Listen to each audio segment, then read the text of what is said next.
Hello, stranger. It's been a minute since we last kicked it. And by the way, what's poppin'? It's your girl Drea J. Welcome back to my channel. If you're new here, make sure you hit the subscribe button and join the family. And if you're not new, hey friend.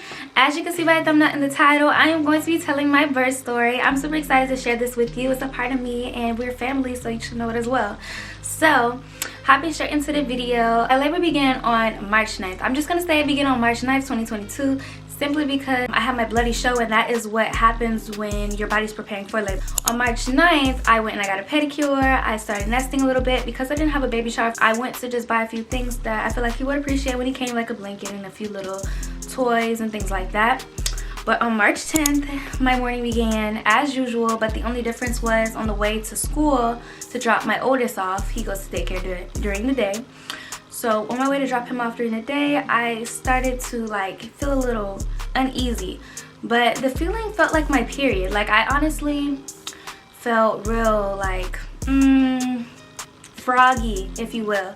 So I was like, okay, I feel a little froggy. And then I started to feel a little like light cramping. So my fiance's job is close to where my son goes to daycare. So I stopped by his job and I just let him know. I'm like, okay, I feel a little, you know, so just so he could have a heads up if he needed to leave work early that day or not. So I was already 40 weeks at this time. I was 40 weeks in, I believe, 2 days. So I was already overdue at this point. So I was like, okay, so he knows that the baby's gonna be coming, and when the baby's coming, it's like, it's time to get up, clock out, and let's go, because I need you there. I need you here with me.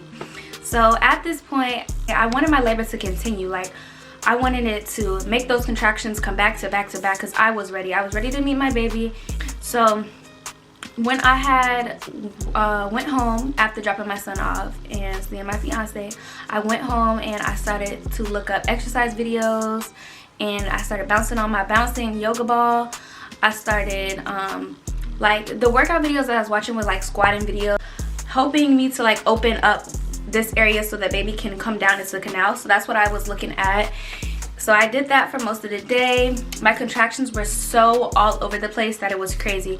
So I could have a contraction at like 3:40 and the next one would be at 4 o'clock, or I'll have one at 4 o'clock and then the next one will be at 5 o'clock.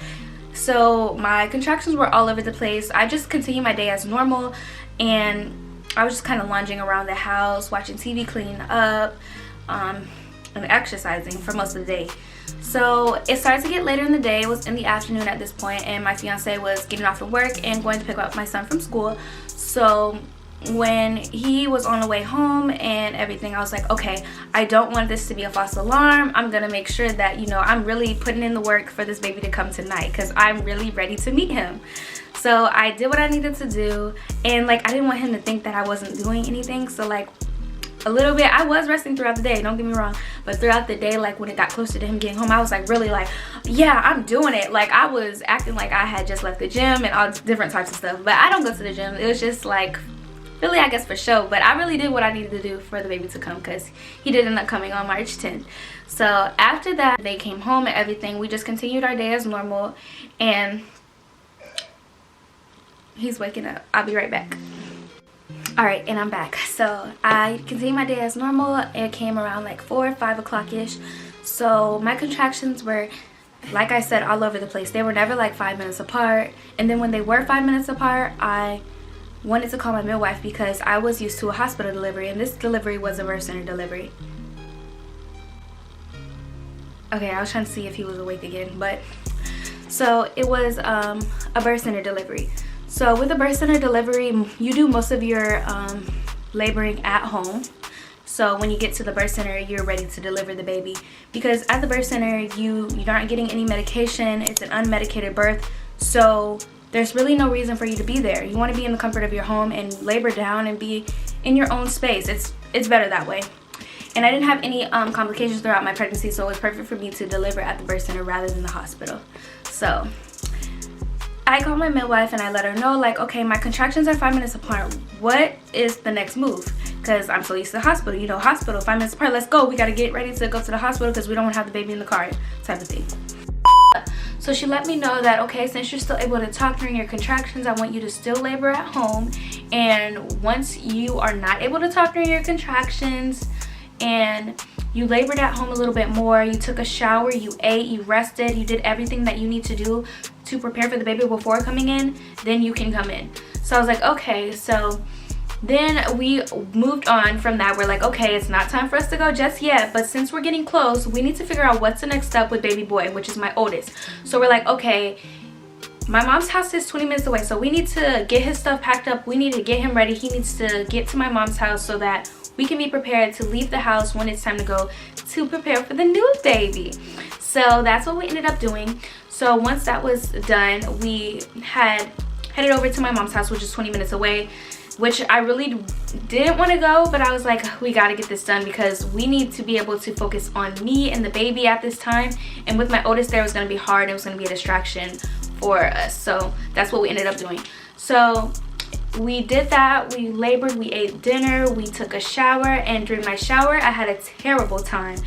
My contractions were starting to kick my butt a little bit. It's now like 8 o'clock at night in the evening, and my contractions started to kick my butt. I was in a little bit too much pain, so I was like, maybe this shower will help me ease a little bit of the pain. So I'm like, okay, I'm gonna hop in the shower and I'm gonna take a shower because, you know, I want to be clean before I deliver this baby as well. So I hop in the shower, and then the contractions started to come back to back to back, to the point where I had to call my fiance in there, and I'm like, I need help. Can you help me clean up and get ready for this baby? So he's helping me. He's taking care of me, washing my body up, and he also just, you know, was applying pressure, those two thumbs into your back right there, and just massaging. It felt so amazing. And, you know, he was just being the good husband that he's going to be.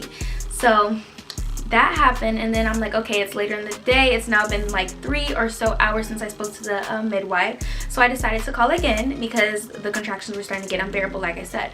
So I called her, and I'm like, okay, I just want to call because I'm still able to talk during my contractions, but my contractions are pretty bad now, to where I'm like, I don't know how long it's going to take you to get there, but I know we need to meet up there, because that's how the process went. You call the midwife, let them know that you're in labor, and that's when they would meet you, like an on-call midwife. So I let her know, like, okay, my contractions are being a little bit unbearable. There is a lot of pressure in my butt area. Like, I'm having a hard time sitting down. Is it time to come in yet? She was like, yes, it's time to come. She's like, I'm about 30 minutes away, and I was like, I'm 15, so I'm gonna rest a little bit more at home, and then in 15 minutes or so I'm gonna go ahead and head towards you. So in the car on the way to the birth center, I am like this, holding on for dear life because I can't sit down on my butt. There's too much pressure there. So I'm just like, like, oh my gosh, hurry up, let's get there.